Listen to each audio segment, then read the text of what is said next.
It's my feel-good breakfast show. Welcome back. Ponder this. Sleep is non-negotiable. We know it. This morning has proven this, and we're learning about how your sleeping position now can help with back pain and just ensure a better quality of sleep. Isn't that we are striving for? And joining us, Dr. Kevin Lenton, chiropractor, who we've had on the show before, is hopefully going to just give us a few little tips, some practical tips on how we can sleep better, because we need it. Doc, welcome. Thank you so much. Thank you for having me. Doc, I always feel like I need to blame the pillow, but how much does your posture affect the quality of sleep that you get? Well, posture's impacted by everything we do all day, every day, not only during your sleep processes. So posture is very important. And if I can just bring my little friend along here to... Did we give him a name last time? I'm sure we gave him a name. So what a lot of people don't know about are the anatomical curves that we should have in our spine. So if you can imagine, this is your head up here, and this is the pelvis, the lower part.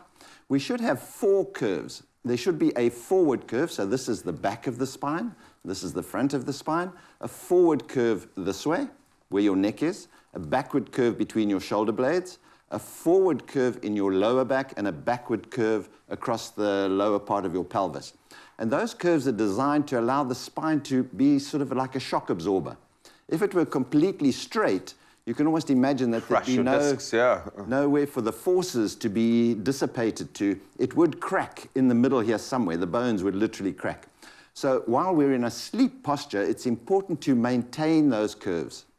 And we do that best by lying definitely on your side. Tummy is no good at all. So that's my favorite likes position. Tummy sleeping, because obviously you can imagine your neck is completely rotated then, and that puts a tremendous amount of strain onto the joints. Down, okay. And the joints are the things that will affect the discomfort and the muscle spasm. So in the joint, between each vertebra, is a little articulation. It's a joint. That's what allows us to bend and twist and move. But that joint is not just a function of ability to move. There are thousands of little contributing receptor cells in those joints that communicate into the spinal cord, which is running right down through the vertebra, as to where your spine is in position and posture. So if you're in an awkward position, bent over, pillow too low or pillow too high, that's going to compress the joint.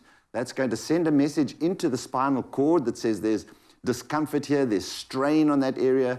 The muscles are then going to be activated to try and protect that area, and now we end up with this spasm, and a syndrome of mechanical strain coming from the position that you're sleeping in. That's crazy. I mean, I live my life in that spasm and have done for 2 years now, so I understand picking up what you're putting down.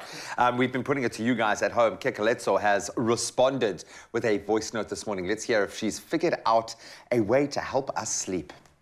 Good morning, Expresso. I'm in grade 12, and my anxiety levels have shot up the roof since I've started the exams. And I don't know when I'm sleeping, I could just wake up and then I feel like my heart is about to explode, and then I cannot go back to sleep. I think that's so stressing, and a lot of people don't understand how much pressure and anxiety matric brings. Okay, so we know, and there are a lot of other matriculants out there who definitely feel and can empathize with you around that. Just take it step by step. Just understand that it is normal stress. It's okay to be stressed out by exams. They are a very difficult challenge, and you're not alone in that space. If you need to talk to someone about it, but hopefully you've picked up a couple of tips from today about how you can sleep a little bit better, and that's our honus. What we're honing in this morning, our focus is just from a positional and mechanical perspective, how we can sleep better. So I understand the flow of the back. That being said, what then is the ideal position to sleep in? Well, ideally one wants to be on one side, and you want the spine to be horizontal this way to the mattress. Okay. So you want to maintain those curves, as I've just mentioned. So your head will be slightly extended, that's backwards just a little bit, not hyperextended too far. And you want to have a little curve, so not the complete fetal position, which is in a C curve, completely rolled around. So you want to just have in your mind that you've got a curve between your shoulder blades, a slight curve in the lower back. So your knees will be bent, you'll be on your side, knees together. Some people talk about having a cushion pillow or between something their in between knees, knees, yeah. because for some people, believe it or not, the pressure of one knee on another can be an irritant. So a little cushion, which you can get.